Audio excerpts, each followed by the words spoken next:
Hoy vamos a sumergirnos en una historia increíble, la de El niño con dos cabezas y cómo las noticias se cantaban en verso. A ver, antes de que existiera la radio, la televisión y ni hablemos de Internet, ¿cómo se podía hacer viral una noticia? Pues mirad, así.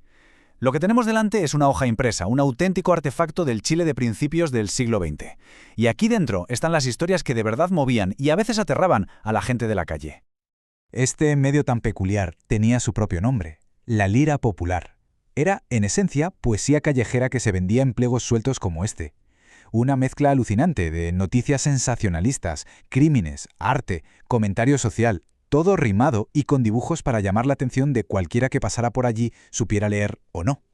Y es que estas hojas iban directas a la fibra sensible. Vamos a empezar por lo que podríamos llamar las maravillas y desgracias, esos relatos de vida y muerte que simplemente fascinaban al público de la época. La noticia principal, el gran titular que da nombre a esta hoja, es el nacimiento de un niño con dos cabezas en la hacienda del Peral. Los padres eran María Prado e Isidoro Armijo.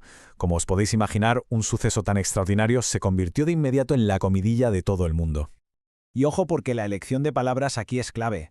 El poema dice, un niño con dos cabezas que ha causado admiración. No dice que ha causado espanto o miedo, sino admiración. En el sentido antiguo de la palabra, asombro, maravilla ante algo que es inexplicable, algo que rompía por completo las reglas de la naturaleza.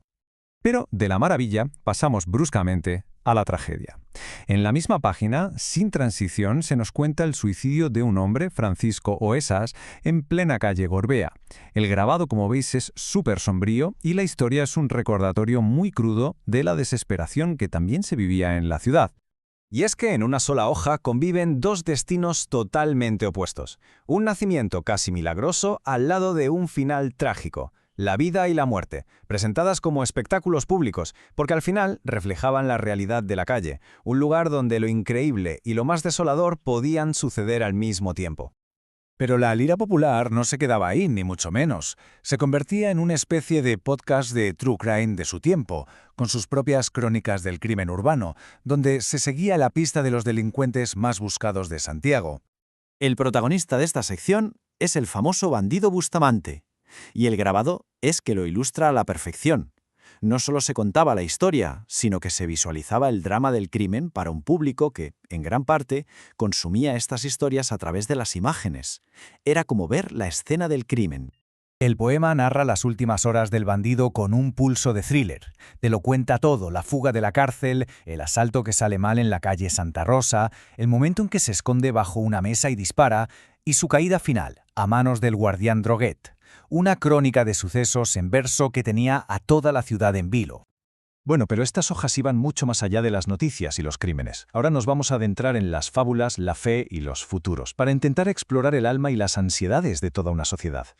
Porque claro, más allá de los titulares llamativos, estas páginas también eran un espacio para la oración y la piedad.